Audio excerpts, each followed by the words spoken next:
a very warm welcome to Bhante being with us, having made his way all the way from Sydney virtually. And I'm very, very happy that you can be with us today and making the time. And as you now see, we have, I think, about 29 people. Just to give you an idea, people are from across Europe, Belgium, I can see Vienna, Austria, I can see Germany, Angreux, which is very close to basically the village where Tilorin is based. I can also see Delhi and France, I believe. And yeah, I think that's probably the spread. So just that you have a feel. And Spain, of course. We also have Spain here. And just to give you a feel of the breadth of people being around. And before I would like to hand over to you, maybe I can just say a few words about you, if that's okay. And just to say maybe two technical points. If you like to see gallery view, as we are now doing, seeing everyone, that's one possibility. If you would like to see Bhante when he's guiding the meditation or speaking, then you can also switch to speaker view, which is in the right corner in the top of your screen. So you can switch to speaker or to gallery if you're not familiar with Zoom. And then also the other things, later when we take questions, you can put them into the chat box and then they will be forwarded to me and then I read it out to Bhante, but that will be more towards the end of the session. So Bhante is with us today and from Sydney, where he's at the moment residing with Bhante Sujato, whom we had already, I think, 3 weeks ago with us. So we're now having the other part of Lokanta Vihara in Sydney. And so Venerable Akāliko, he has been meditating for a long time and different places and teachers. And he had ordained then in the Theravadan forest tradition with Ajahn Brahm in Bodhinyana Monastery in Perth. That's actually also where we met. Venerable Akāliko and me spent the Vasa there together in 2016. And he took then the full ordination, I think it was in 2017, something like this. Yeah. Maybe, yeah, we can't remember. Anyway, so then he also then moved towards Sydney and is collaborating and sharing the Dhamma with Bhante Sujato in Sydney and all around. I'm sure Bhante can talk a little bit more about that. But apart from that, he also has set up and is the founder of Rain Bodhi LGBTQAI and Buddhist community, which I think is international, or is it local? Getting there. We're getting there, okay. We'll start with Sydney, then we'll take over the world. Okay, wonderful. So I think there's not many networks around, not many communities around. So I think that's a very pioneering undertaking, at least from Sydney, Australian part, but you can update us more on that. And he's also a Buddhist chaplain at a Western Sydney University. So very warm welcome to Bhante, and he will be sharing with us and reflect and practice together on the joy of giving and lead us in a meditation, give some words, offer some words, and then also we have the opportunity for questions and answer later on. Okay, Bhante, it's your time. Okay, can you just give me a thumbs up if you can hear me? Okay, wonderful.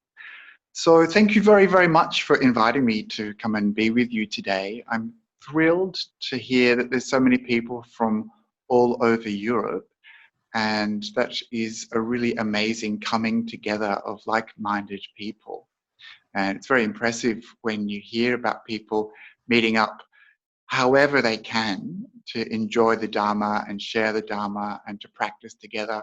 And I find it really inspiring to hear that there's so many people from so many different places, and that we can be together here today is really wonderful.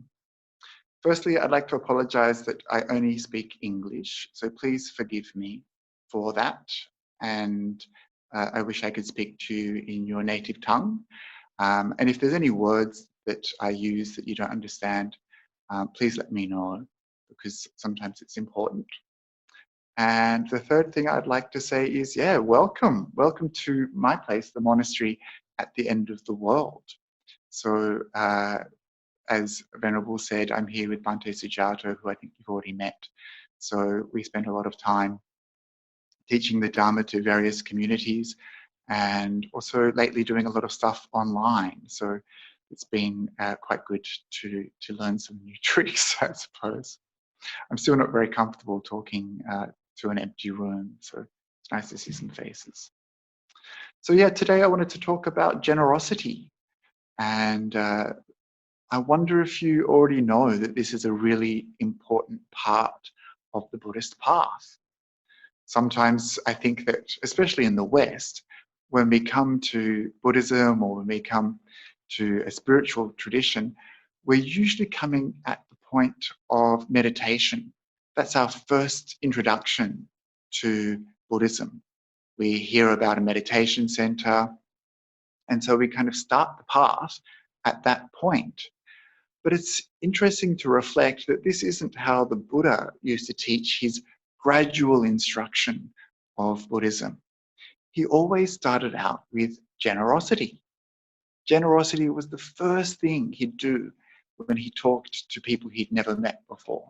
He'd always start out at that point.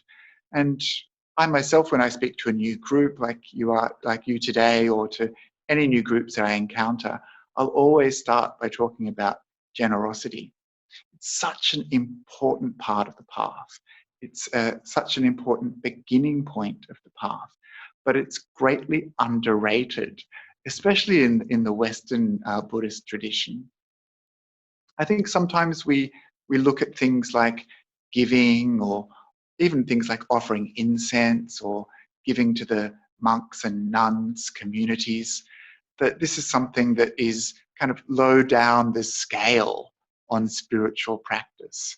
It's kind of something that traditional Buddhists do. It's not rational. It doesn't make any sense. It's based in faith and superstition, perhaps. And so this is the way that some people think, that these are kind of like lower level practices that we don't need to engage in. And we're educated Western people. We can come into Buddhism at the higher level. We just go straight into meditation. And often this means that people don't even develop a concept of how important it is to practice sila, practice the ethical dimension of Buddhism. Let alone something as beautiful as generosity. This just isn't anywhere on their radar. And this is a very unfortunate thing. Apart from the many benefits that come to yourself and others from practicing generosity, this is the work that will lead to the result that we desire from our meditation practice. So often people want to reduce their ego. They want to come out of greed, hatred, and delusion.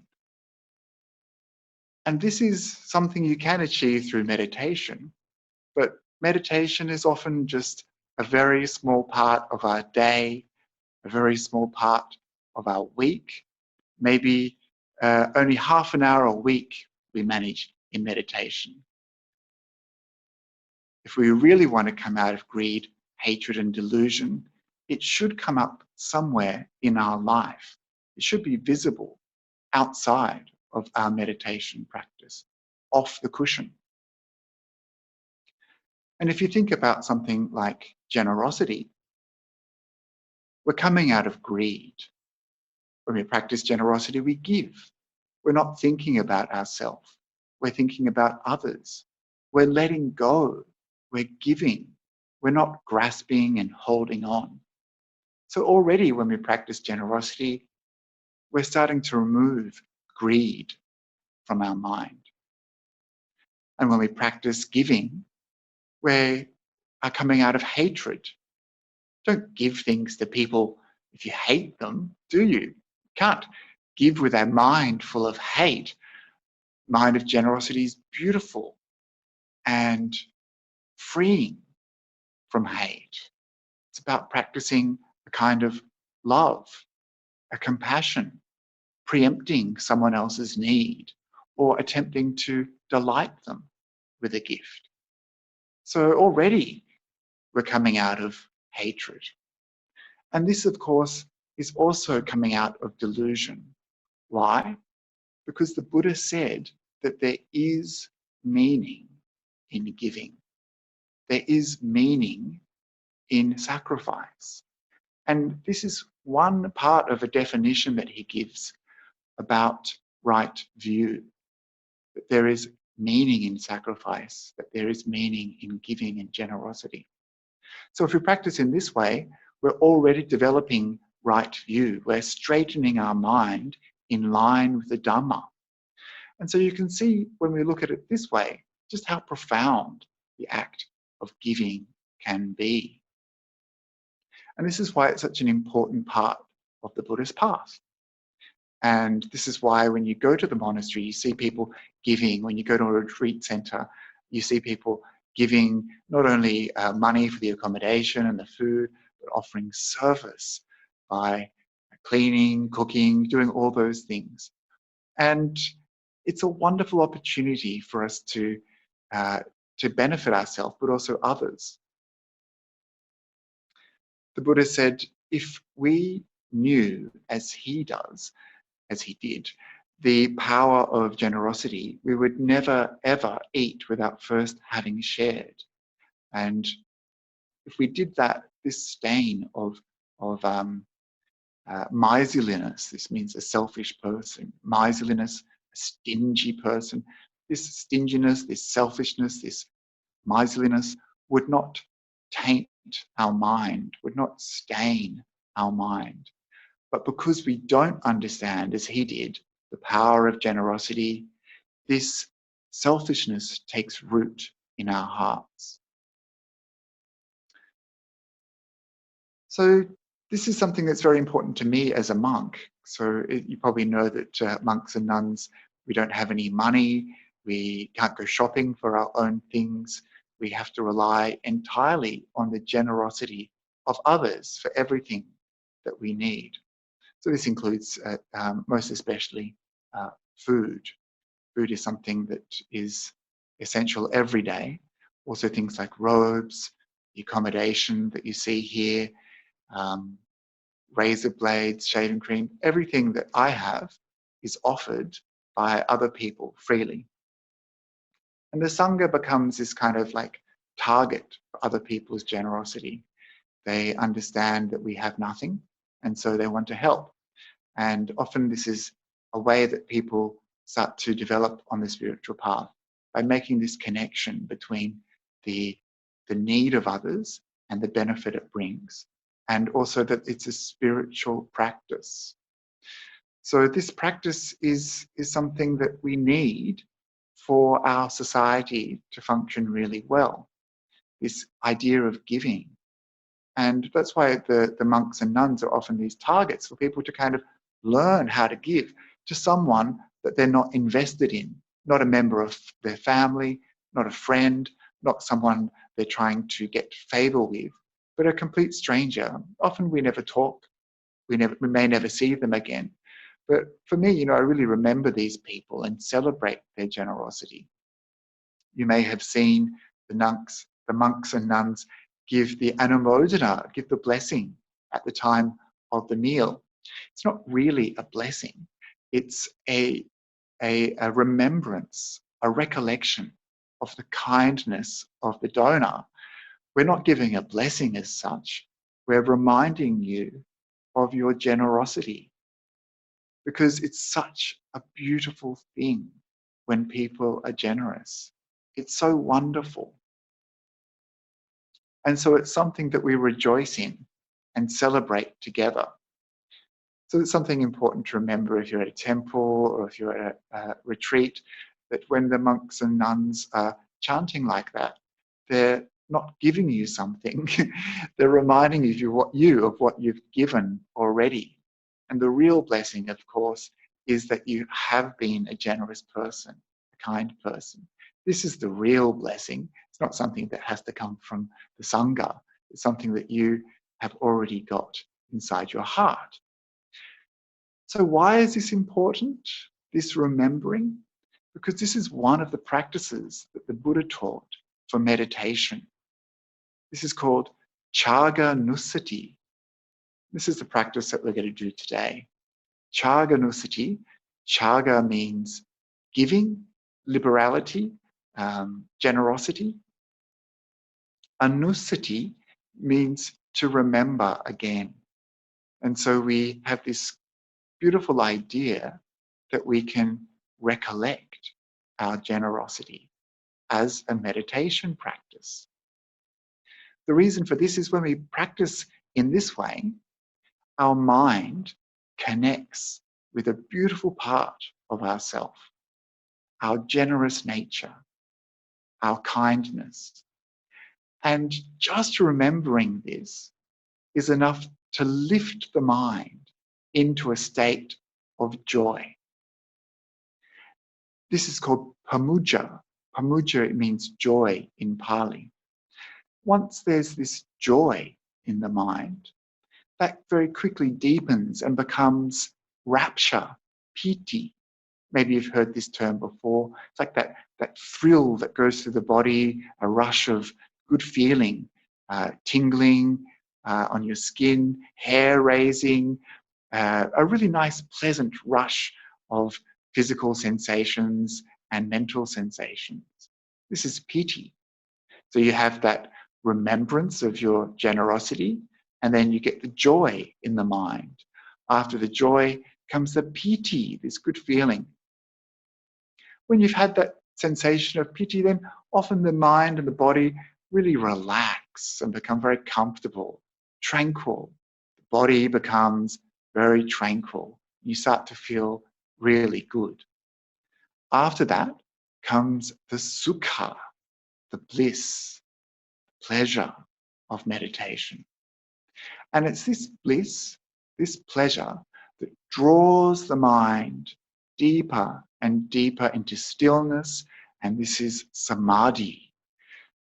So this is the path that the Buddha talks about, this path from the actions that we perform outside of our meditation practice, that we recollect inside our meditation, that nourishes and deepens our meditation practice. When that samadhi is there, of course, that's when we start to develop all of those beautiful states of mind. We can get very deep samadhi, and we'll also start to see things very clearly. And from that, of course, our mind can develop all sorts of wisdom states that will help us, leading to liberation. So this is the purpose of cāgānussati, and that's what we're going to practice today. So we're going to do about 20 minutes of meditation, maybe a bit longer, and I'm going to guide you into it quite slowly. So we'll relax the body and we'll just enjoy some peace, and then with a calm, quiet mind, we'll do the practice of cāgānussati. So I encourage you to take a nice, comfortable posture, somewhere allowing the body to just rest naturally. If there's any tension, just roll the shoulders back, release any tension, and gently tuck the chin, and lowering the eyes, closing the eyes.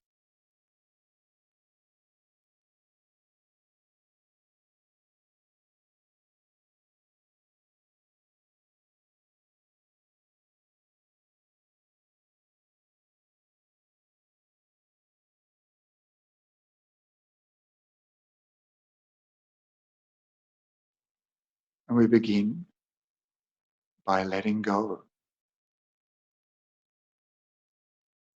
Letting go of all the day's activity, any busyness of your mornings.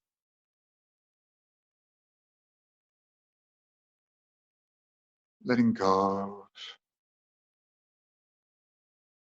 any tension in the body.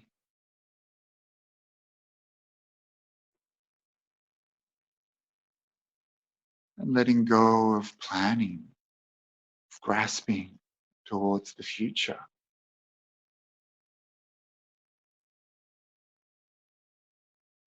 So not being in the past, not worrying, planning the future. Instead, deciding to be here, now, to be present, aware, but relaxed.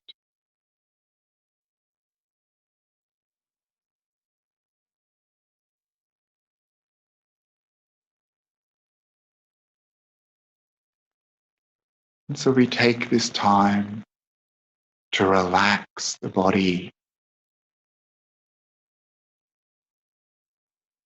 We'll start with our head coming to the forehead, scalp. Soften the forehead, relax the head. Allow the eyes to just rest gently.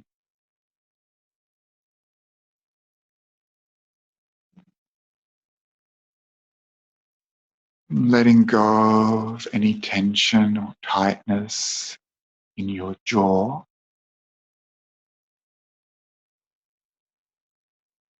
Allow your mouth to relax. Maybe a little smile. Just happy to be here now.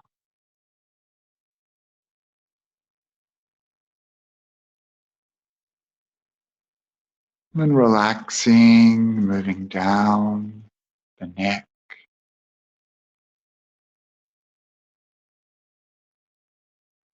Letting go of any tightness or tension in the shoulders. Softening through the upper arms. Releasing through the elbows. Relaxing forearms.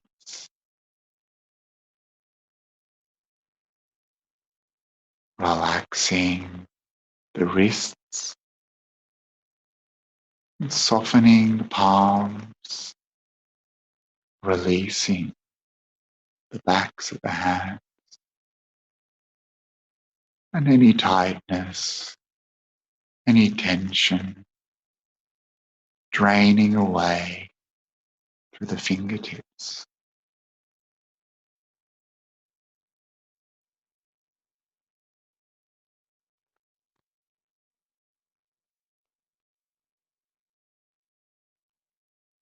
And coming to the top of your back, releasing any tension, softening the muscles either side of your upper spine, relaxing the spine.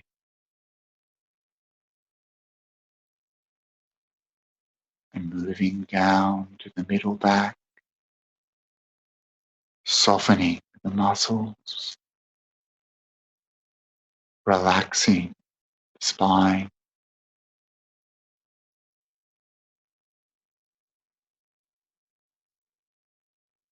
And coming to the lower back,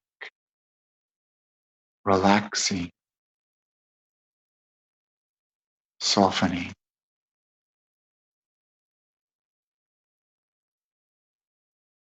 All the way down to the tailbone, relaxed, comfortable.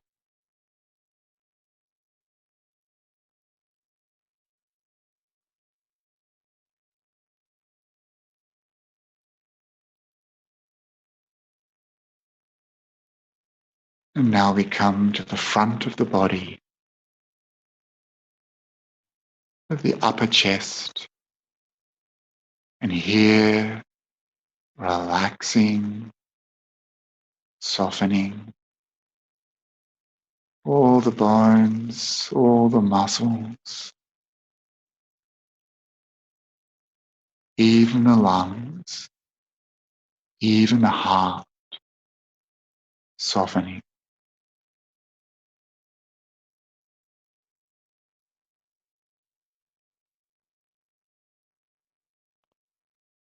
And then moving down to the abdomen,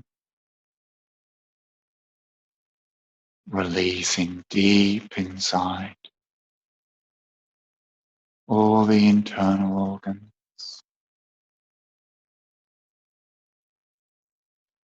And here just watching the gentle rising and falling of the stomach with each breath coming in, each breath going out, aware, relaxed.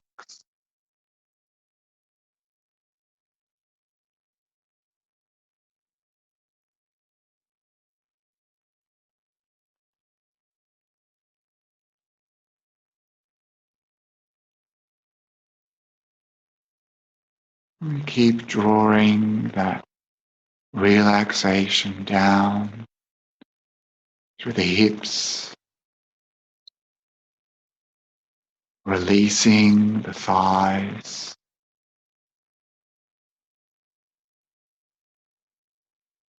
letting go of the knees, softening down through the shin, relaxing the calves, releasing the ankles, allowing the tops of the feet to relax, softening through the soles of the feet,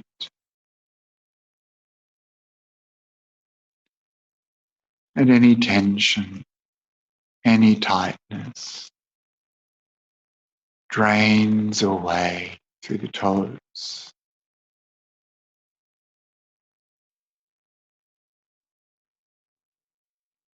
And so now, the entire body, from the top of the head,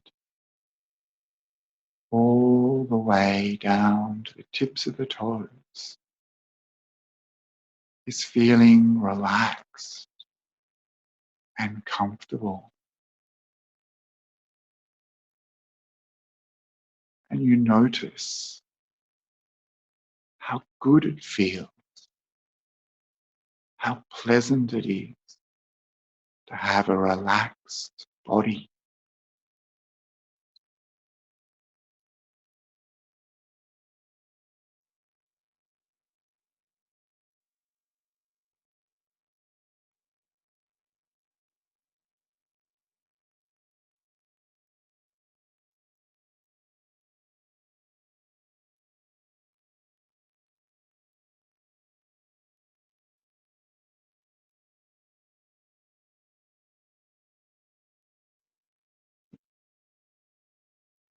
And already you see that when the body is relaxed, the mind naturally becoming calm,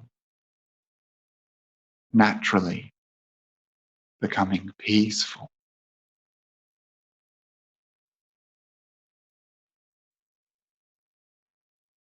And so for the next few minutes, just enjoying this relaxed body, this calm, quiet, peaceful mind.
And now we'll begin the practice of cāgānussati.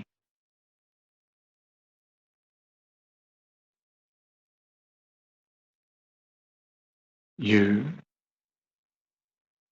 are a good person. You are a kind person. You are a generous person. You are someone who has given.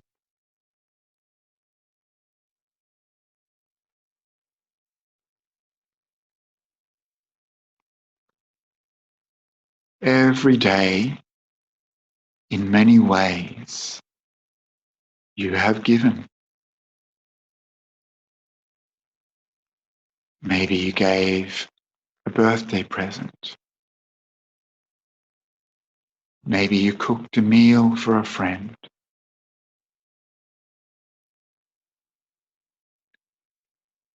Maybe you gave some money to a charity. Maybe you gave some time as a volunteer.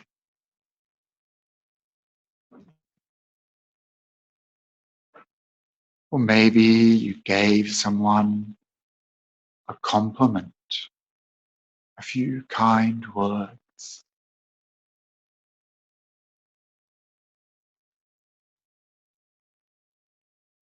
Maybe you gave someone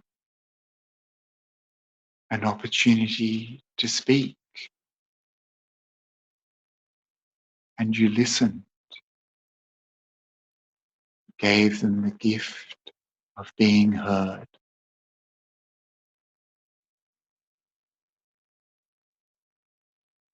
Or maybe you just gave a kind thought.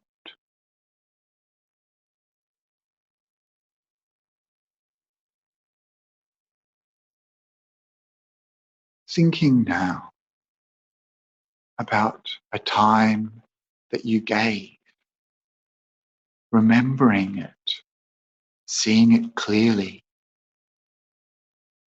Ask yourself, what was the inspiration to give? What made me do that? And how did it feel?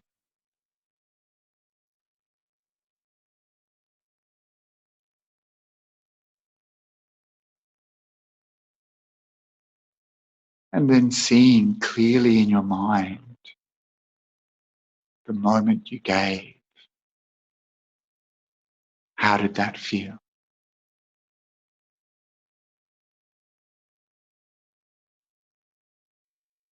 And afterwards,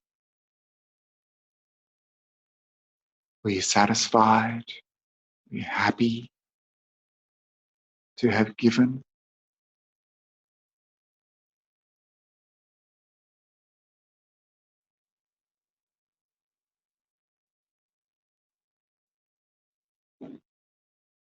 Allow yourself to remember this kindness, this act of generosity with a joyful heart. You are a good person, kind person. You are a giver.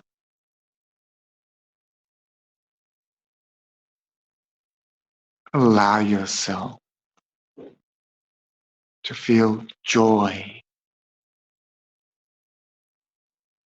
rejoicing in your goodness, rejoicing in your generosity.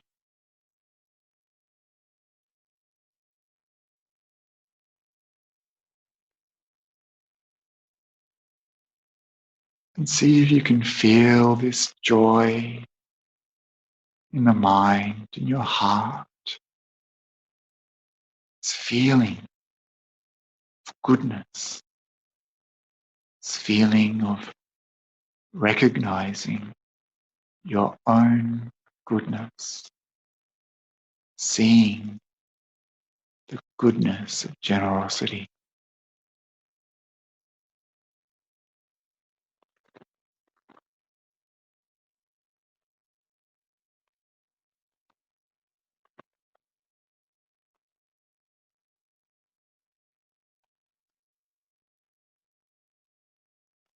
And how wonderful it is, how wonderful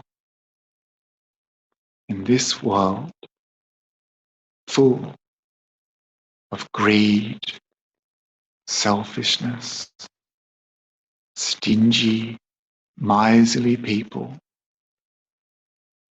How wonderful it is that you are a kind and generous person, someone that delights in generosity.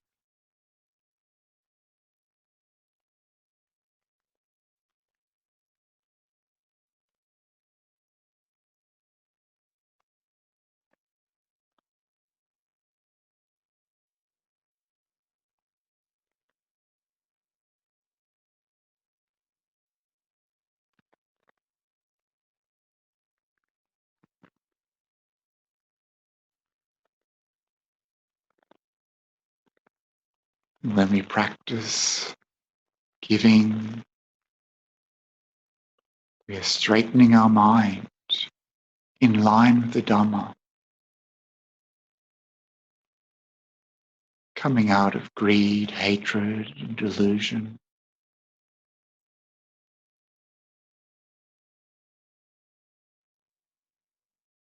How fortunate, how wonderful.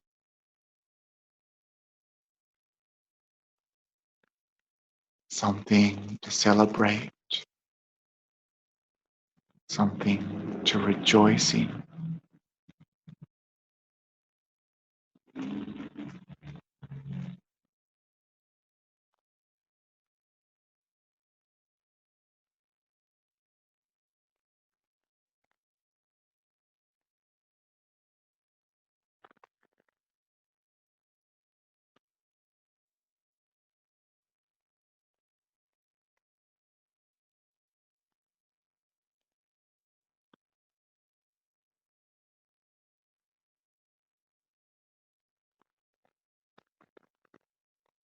And if that feeling of joy starts to fade, you can think of another time you gave. Or if that joy is still there, just staying with that good feeling, staying with that nice, pleasant experience in the mind.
And as we come towards the end of this very short practice, cāgānussati, just reflecting back over the meditation, were you able to see the goodness in yourself, goodness in practicing generosity. And how did that feel?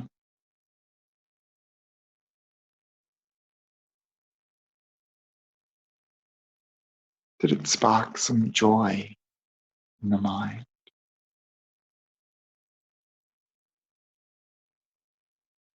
Or did you find it difficult, challenging? And if so, why?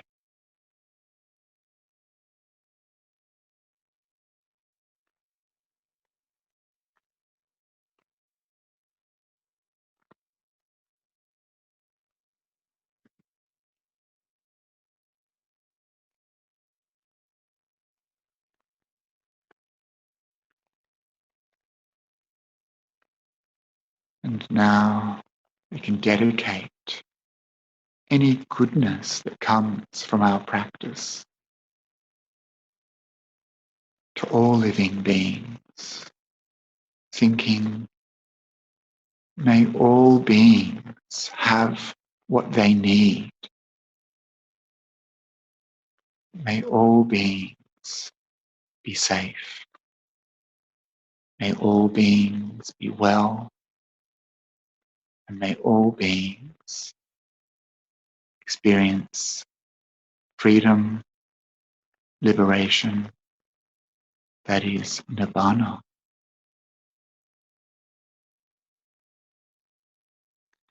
And now you can relax your awareness. You start to arise from the meditation. And when you're ready, gently opening the eyes. Or if you'd like to keep your eyes closed, it's okay too. So for many of you, that's probably the first time that you've practiced cāgānussati. So did you like it? Thumbs up if you liked it, or thumbs down if you didn't. Okay, good, some thumbs is good, very good. A lot of people actually find this a really challenging meditation, especially if you come from certain religious traditions where we're not supposed to take any pride in our good actions like this, where we're expected to just give because it's the thing to do and it should be done. We shouldn't become inflated by this. But this isn't how the Buddha talks about generosity. He talks about generosity as something that we need to develop. And it's wonderful if we keep on inclining our mind towards these wholesome states. When we practice cāgānussati, we're starting to see into cause and effect. We can see the goodness of our actions and the effects in our mind. And so this is something that we can use to really deepen our meditation practice. Because one of the most important things that we want to get with meditation is to develop that peace and the joy in the mind that makes us want to keep meditating. And so that's the benefit of practicing cāgānussati, is it can really supercharge your meditation practice very quickly, bringing up the joy in the mind, which then, of course, leads to all those pleasurable states of piti, of tranquility in the body, of bliss in the mind, and that, of course, leads to samadhi, and beyond that, to wisdom. This is a good thing for us to develop as Buddhists, or for anyone to develop. I was thinking when I wrote to Venerable Akāliko about this talk, I didn't want to give another kind of life is uncertain talk about the pandemic, because we've probably heard a lot of those already, and we're like, okay, you know. But when I saw the embarrassing things that happened here in Australia, which was people stockpiling toilet paper. Did you hear about this? Australians became obsessed by toilet paper, and everyone went around buying up all the toilet paper they could, and not just toilet paper, but many other things. There was panic buying. There was people rushing to get whatever thing they needed, which of course is the kind of mind state we didn't need at that time. It's a kind of mind state when you think about maybe a pandemic or a disaster, or here at the monastery at the end of the world, we're always thinking about the end, the apocalypse. How's it going to be? How are we going to behave at the end? How are we behaving now? Are we rushing to the supermarket, buying up all the hand sanitizer, preventing other people from having that? Are we greedy people, selfish people, miserly people? And maybe if we look really closely at ourselves, we might see a part of ourselves that is. You know, maybe we did go and buy our favourite muesli. Might not have been acres and acres of toilet paper, but maybe we thought, I have to have that thing that I need for myself. And so this is a selfish mind, a miserly mind, a mind that isn't thinking about others. And it might be hard to look at ourselves sometimes and see this, but this is what the Buddha talked about when he talked about greed, craving, attachment. These are those moments when we're really tested. And it's okay if there's still some greed or attachment or craving in the mind.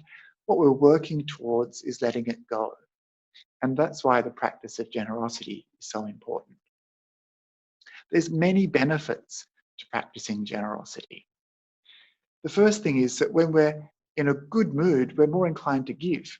And giving puts us in a good mood, yeah? You feel good, you feel great. You're already developing a positive, wholesome state in the mind. And then when we give, in that moment, we've got real clarity and confidence. We're doing the right thing. We're happy to give. And then afterwards, we reflect and we're gratified. We feel satisfied.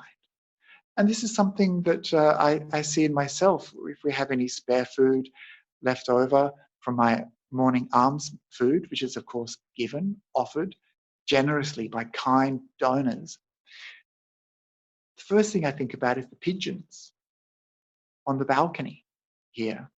And I think, oh, there's a bit of rice left over. How lucky I get to give them some rice. And then when I give them the rice, I feel really good. I know that I'm doing a good thing. And then afterwards, I stand there and I'm just smiling at them. I feel so good. It's like that, Italian mama, or the, gives the food, eat, eat, eat. And then she stands and watches it. She feels so good. And often this is something that I see when donors give us food too. They really enjoy watching us eat because they've done something kind and now they're really satisfied seeing it. So the Buddha said that these three conditions should be present when we're giving. We should have that good feeling in the mind before we give. So you sometimes don't feel good about giving, yeah? You feel resentful. You feel like you're obliged. You have to give. It's not such a good condition for the mind for giving. If you feel like that, then it's not real giving, is it? It doesn't have that inspiration, that quality that lifts it up. So you have to have that good feeling in the mind, and then you have the clarity and the confidence when you're giving. It feels good, it feels beautiful. And then afterwards, you should feel really good about giving, really gratified and satisfied. So if you don't have these qualities in the mind, then it's difficult to reflect upon them in a practice like cāgānussati. If you're feeling a little bit kind of like, oh, I wish I hadn't given them that thing, they don't deserve it, then it's not going to lift the mind in the same way that giving with those three conditions present does. But the Buddha said when we give in this way, it's such an incredible thing. He says you get so many benefits, so much merit comes from this action. This single action of just giving even the smallest thing provides so many benefits. How much benefits, you ask? Well, he said it's incalculable. So many benefits. He used this image of the ocean, saying how many liters are in the ocean. Is it 10,000, 100,000, 100 million thousand? Who knows? We just say there's a lot, yeah? In the same way, he said this single act of giving So many benefits. How many? A lot. He said it's boundless. This is a cause, he said, for bliss to arise in the mind. So this is something that has a benefit for us that we can see here and now. When we practice generosity, there are many benefits that come our way. And in fact, this was one of the conversations that the Buddha had with a general called Siha. All those many years ago, this general Siha came up to the Buddha and said, "Can you show me any benefits of giving here and now in this life?" And the Buddha said, yes. So the first benefit of giving is that you are beloved. People like you. And isn't that true? People who have given to us, we always feel good about them. Yeah? We like them. They're beloved to us, dear to us. So this is the first benefit that we can see. We know that people that we give to like us too. Yeah? So that's the first benefit. The second benefit of giving is that we are popular.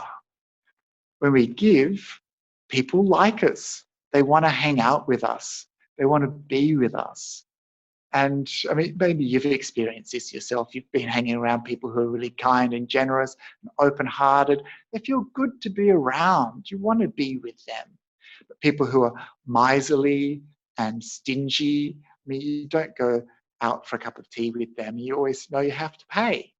Or you don't want to hang out with them. It feels so closed off, or that you're always going to be expected to give. And so we can see this ourselves in our own lives, that when people are generous, they're attractive. We want to be with them. And the same goes for us. We get a good reputation when we give. This is something I know from my experience as a monk. When people come and they offer things, I'll often say, "Oh, you're so-and-so so kind. They're always so generous in giving." And this is something that happens with reputation when we give. We become known for giving. So you know the names of many philanthropists. You know the names of people who've given money to hospitals and things like that. It becomes something people want to talk about. Why? Because it's a good thing that this person is giving. It's an inspiration. So we develop a good reputation when we give. Another thing that happens when we give is we always have good results from our giving. So we can walk into any room feeling very confident in ourselves, feeling very bold. And it might seem a bit of a strange thing to say. This is in this list of things the Buddha talked about. Why would you want to walk into a room feeling bold and confident? And the reason is because you feel good about yourself as a person. You feel confident in yourself, knowing that you've done good things in your life. You can look at yourself every day thinking, yeah, I'm a good person. I'm a kind person. I give. And you can walk into any room feeling good about yourself. And this is something that we should reflect upon always as Buddhists. How is my mind? You know, have I done good things? Am I practicing wholesome actions? Am I doing things that incline the mind towards goodness? And therefore reducing negative, unwholesome states in my mind? Yes. Well, if I have done that, I can feel good about myself. I'm moving forward on the spiritual path. So this is why you'll be able to walk into any room feeling good, feeling confident, feeling happy.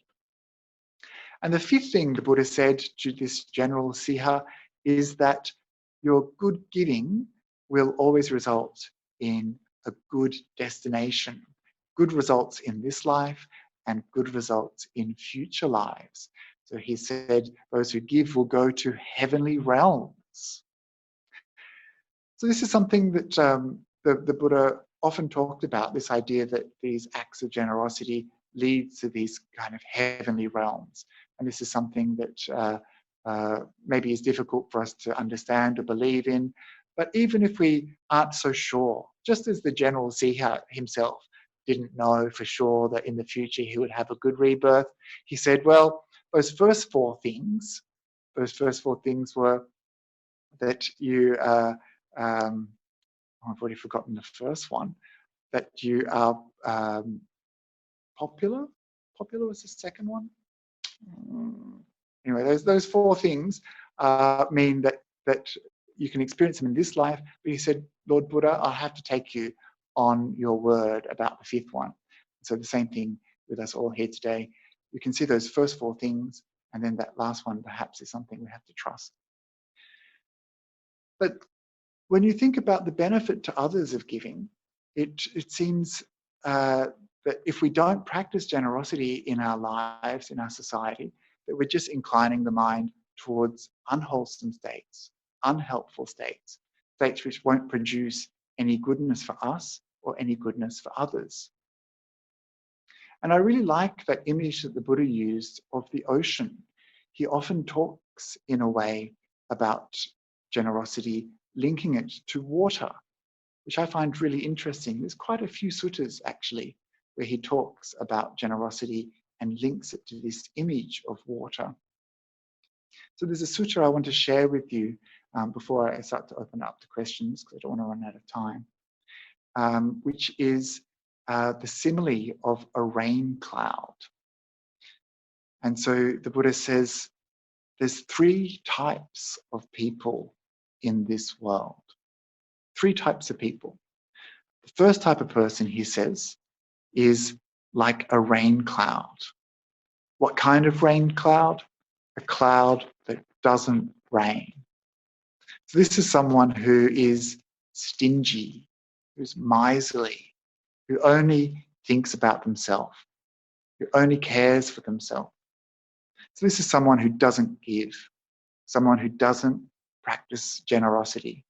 And there are people like this in the world. There are people, for whatever reasons, maybe they've had a difficult upbringing, maybe they've grown up in a time of scarcity, maybe they've had to fight for everything that they have. These people, for whatever reason, don't practice generosity.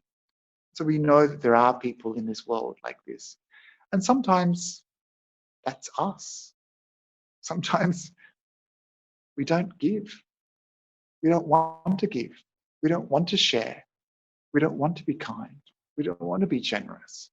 So sometimes there's a bit of us in that person. So this is like someone who, this is like a cloud that doesn't rain, yeah?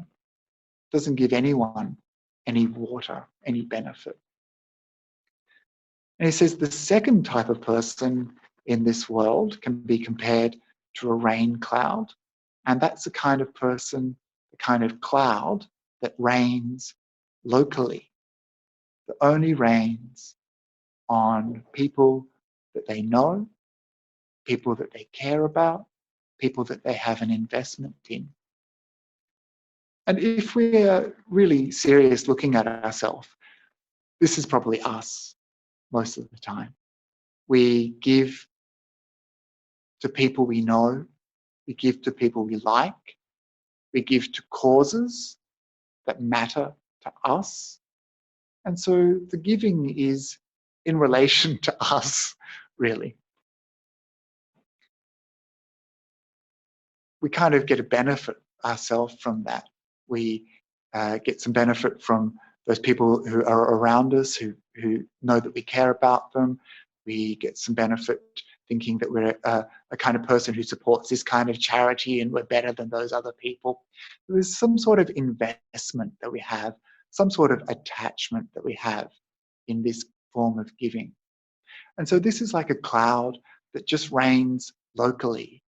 It's kind of clannish kind of mentality, kind of looking only after yours and yours. And this is something that we can see in ourselves and we can see in others.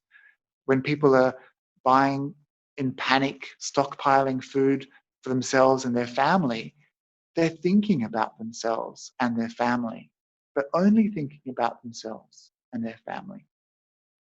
If we think about this progression of ethical conduct and morality, it's natural and normal to think about yourself, to care about yourself, to protect yourself by making sure you have enough of everything that you need.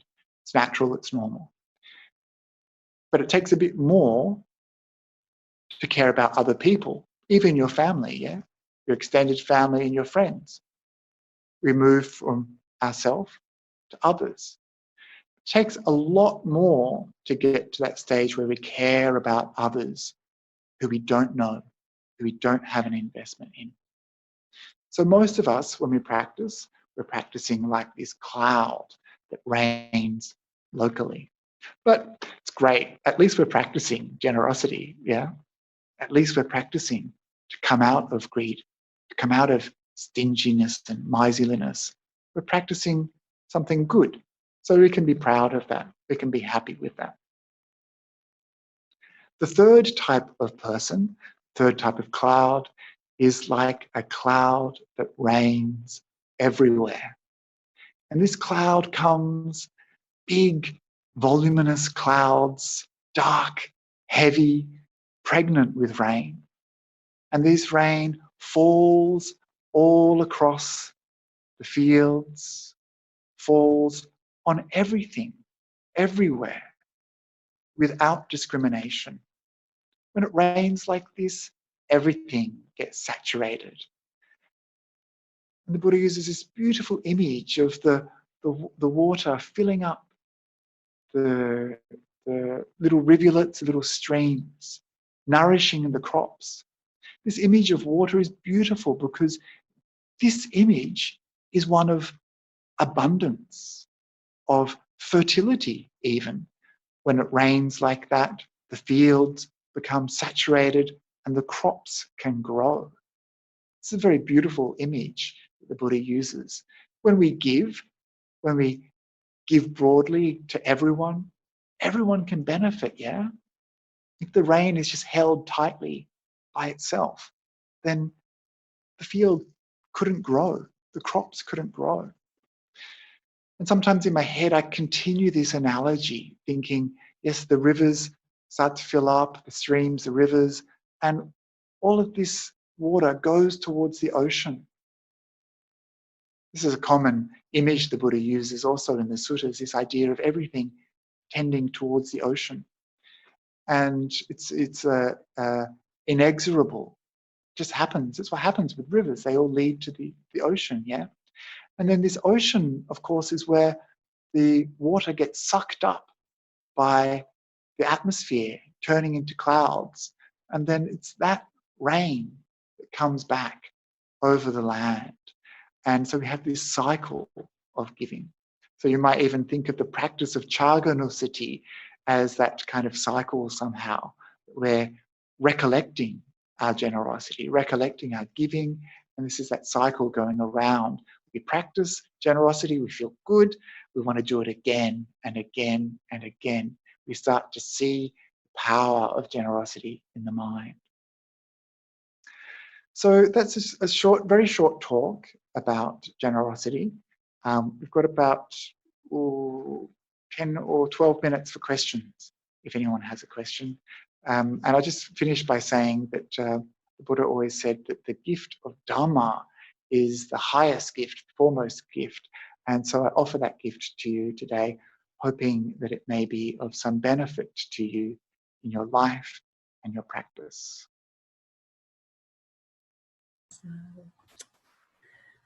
Oh, wonderful, Venerable Akāliko. Thank you so much for offering this gift of Dharma. Very inspiring, and just I would like to encourage people, if you would like to ask questions to Venerable, please, if you can put them in the chat box now, and then they will be forwarded, and then either they come to Bhante or myself and we can read them out. Bhante, can I just ask, you said about 12 minutes left. Do you have to rush off to lead a meditation session? That's right, yes. Okay. Very sorry. Okay, so here we go. What time? Yeah, 7 o'clock I have to go, yeah. So 5 o'clock your time. Yeah. Okay, so that's at 11 o'clock our time then, I think. Yes. That's right. Yeah. So we are fine. Okay.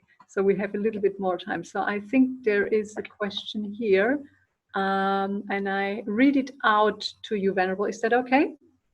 Sure. Or you would like to read it yourself? So it's more like No, good. I haven't got my glasses on, so I can't see it. Okay, so we are getting into the age of using glasses. Okay. Welcome. So it says, thank you, Venerable, for this beautiful practice. I am a kind, gentle, and generous person. In my own experience, being a gentle and giving person, especially as a male, can be badly received in our Western societies, especially in the professional world. In my own experience, giving a lot to my wife and partner has been received with a lot of joy and has produced a lot of joy inside me and inside her and inside others. I tend to give compliments and kind words like, have a good day, or how are you doing? And some female tend to do that also, but it is considered by most colleagues, male mainly, but also some female like my boss, as totally out of place and not professional and not malice at all.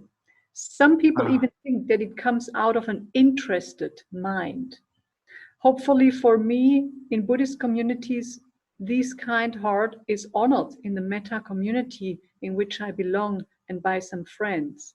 It is a bit like in my place of work, which is not especially violent compared to others. I was out of place and need to change work.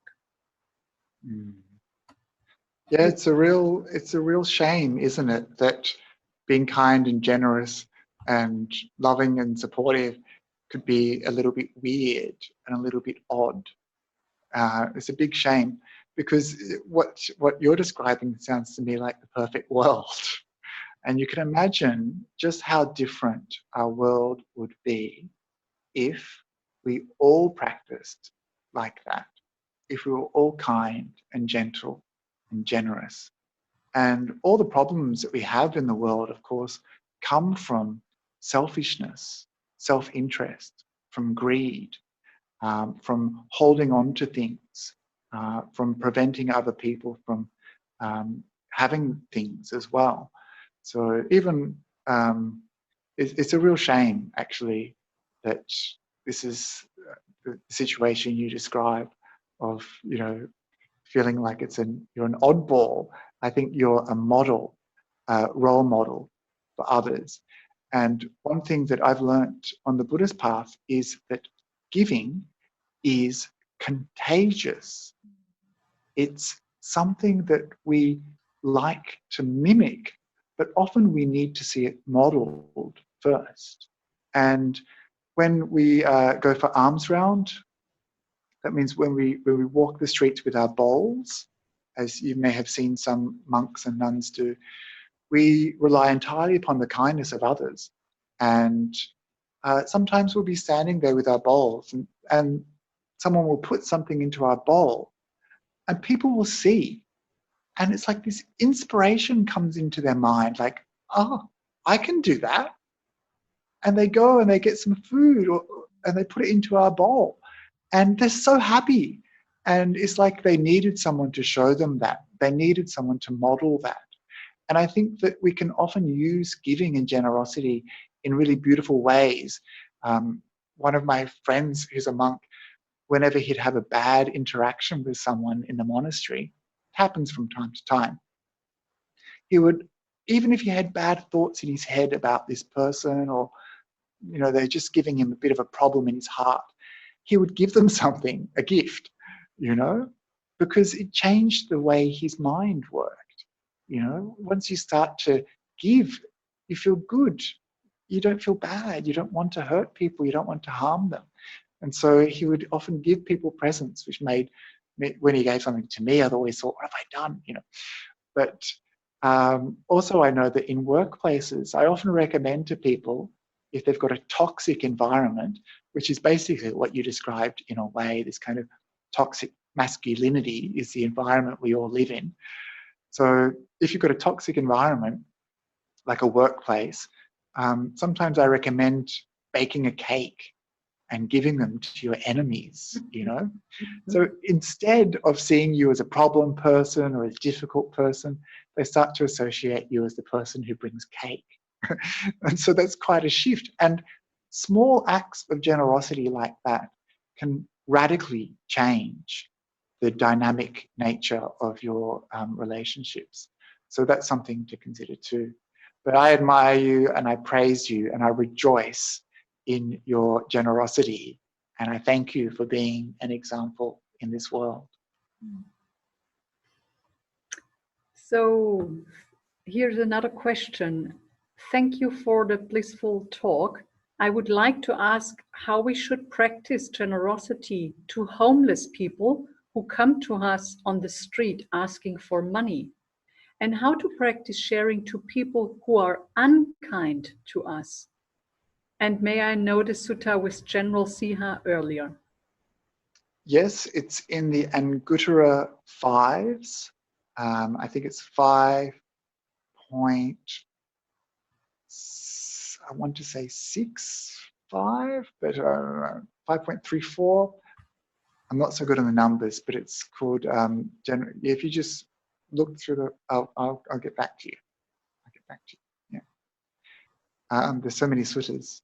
Okay, so the question about the homeless people always comes up every time I give a talk on generosity. The question of homeless people comes up. And I think it's very interesting that this is the case, because there's a common perception that if you, and this is something I learned from my mother actually, so not you or any person in particular, but it's something that comes up time and time again. And my mother told me this herself, said that if you just give them money, they're just going to go and spend it on drugs and alcohol. And I remember thinking, oh, well, that's maybe a bit of a generalization. But also, if you're giving with strings attached, it's not really giving. I mean, sure, we don't want to encourage people to go off and get out of it, but you don't know for sure how they're going to use this money. And I think the idea is that if you are seeing a person who is in pain or in suffering or in a destitute situation, and your first instinct is to judge them, and your first instinct is to put up this wall where you become suddenly like a miser and a stingy person, a person who doesn't give. I mean, that's what you're becoming in that moment. It's like, I've seen it myself where people cross the street to avoid homeless people or beggars. They don't want to be around them. They don't want to see them. They don't want to have that awkward moment of that decision in their own mind where they have to decide, that person, am I going to give, or am I just going to ignore them? Am I going to pretend they're not there? Am I going to judge what I think they're going to do with the money I might give them? And so when we have this mind, which is normal and natural, it just means that we don't have the mind of kindness and generosity in it. We don't have a mind that is giving freely, that gives when people request. And so this is something that you have to navigate yourself. But I would always say that it's much better to give regardless of what they do with the money.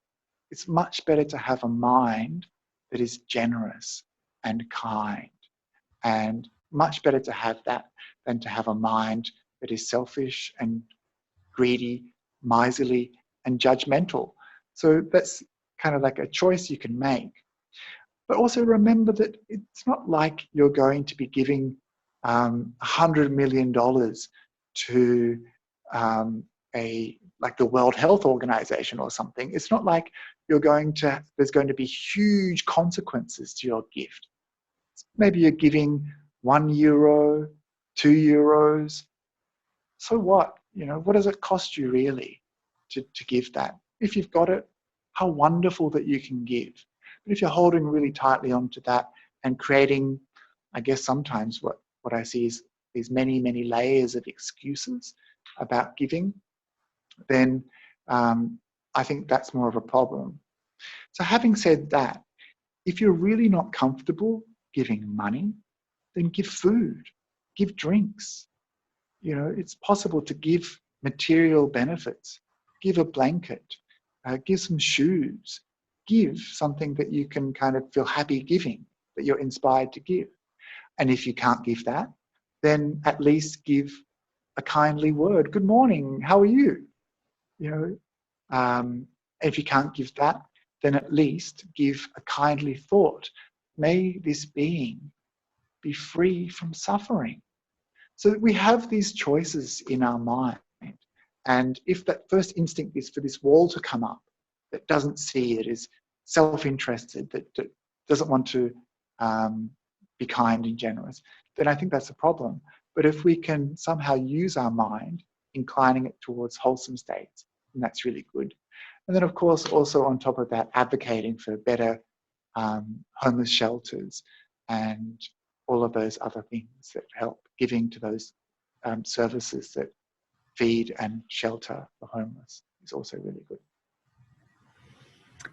So here's a question saying, there's a risk that I give to receive approval, receive love and kindness in return. I feel so sorry about this part of my human nature. Don't feel bad. Giving is usually mixed. In fact, it's mixed most of the time. And there's a sutra actually about this in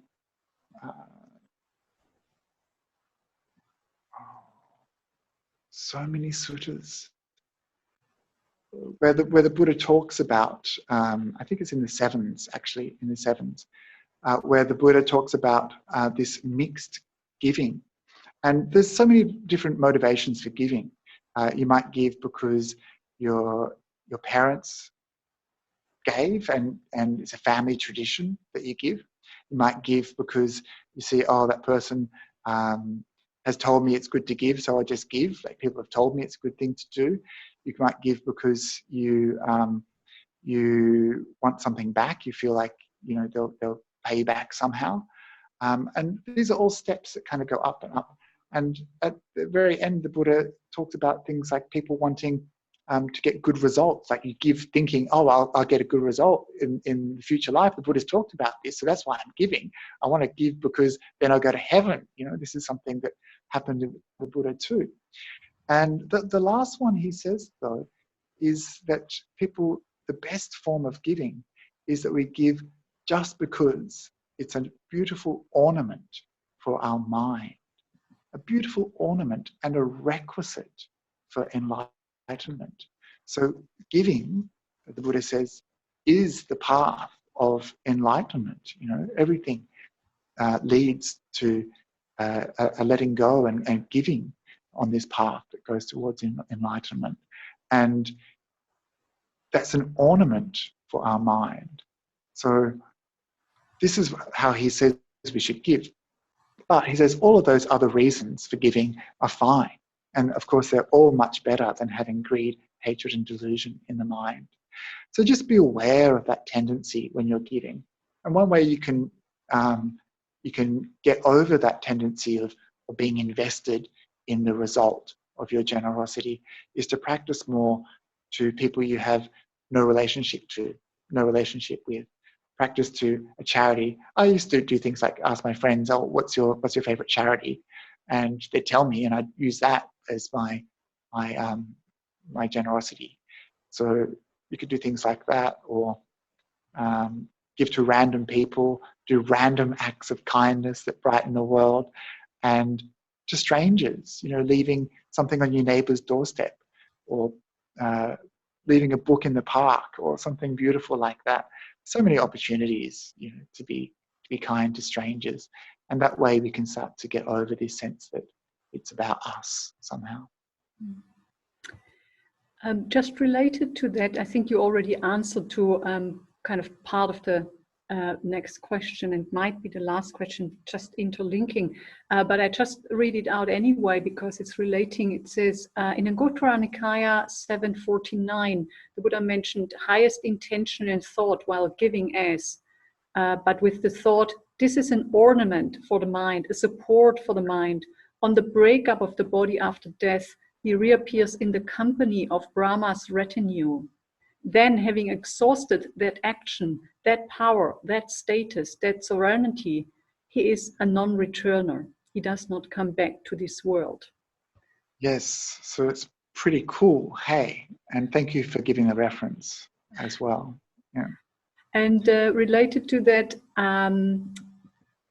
there's this question, as I say, it might be the last one. Could you say a little bit more about the 3 qualities to have in mind when giving that you mentioned, and if possibly where the Buddha talks about them? Okay, there's a lot of good researchers out there, so hopefully they can do better than me at remembering the numbers for all the suttas. But that is in the Anguttara Nikaya 6, and it is the 6 benefits or 6 conditions for giving or something like that. So the first one is we have to have that goodness in our heart, sumano, that good mind, sumano. And then we have to have the clarity when we give. And then the third one is that gratification. And so these are the 3 conditions for the giver. That's where we have to have that for ourselves. And then there's conditions for the person receiving. And so it's anyone who has overcome greed, hatred, and delusion, or is on the path to overcoming greed, hatred, and delusion. So these are the 6 conditions that make a gift really, really good. And so it says 3 on behalf of the giver and 3 on the behalf of the receiver. And it's in the Anguttara Nikaya 6. Sorry about not being able to remember all of them. Well, thank you so much, Venerable. I'm aware there are 3 minutes left before you're moving on to the next meditation. So I think you have offered and given us a lot. And even if we may have more questions, but we shall probably let you go. And it's been... Please put them into an email or something, and I'll be happy to get back to you. And if you want, I can hunt out those sutta references and send them on to you, and you can distribute them. Okay, wonderful. Yeah. Okay. Thanks everyone for coming along. Great to see you. Thank you very much for having me, and best wishes for your practice. Well, wonderful. Thank you so much, and all the best to you over there in Sydney and for the group you are going to see now. Thanks for being here. We're doing live streaming of our meditation and chanting every day, 3 times a day we do it. It's called our 717 service, and you can access it on Dhammanet on YouTube, and we do it at our time, 7 a.m., 1 p.m. and 7 p.m. So it's half an hour meditation and chanting. So you're welcome to join us on Dhammanet on YouTube. Okay, I better go. Wonderful. Thank you so much for sharing. All the best. Bye, Venerable. Bye-bye. Okay. So, well, I hope we had kind of an inspiring morning together, and inspiring of receiving and also then giving. And I think just the fact that we also came all together here is a wonderful thing of actually giving and receiving each other's presence and company here together practicing. So I hope you have a wonderful day, and for the next week I shall just announce we will have not a Saturday morning talk but a Friday evening talk. And Ayananda Bodhi from Aloka Vihara Monastery in California, who is also the spiritual advisor of Tiloran Monastery, will join us at 7 p.m. on Friday next week, 22nd of May. And she will share from the book, The First Three Women, poems with us, and also expound on the timeless and deep teachings which are held in these poems, and also guide some meditation. So we are very much looking forward to having her with us. So next week, not on Saturday, Friday evening for everyone. And then this evening, as usual, I will give and offer a guided meditation at 6 to 7 p.m. And then the usual program next week, Monday and Wednesday evening, silent meditations. And of course, with Venerable Vimala in the morning, 6 a.m. with everyone who would like to have a morning session. So wishing you all well, enjoy your day and enjoy the receiving and the giving.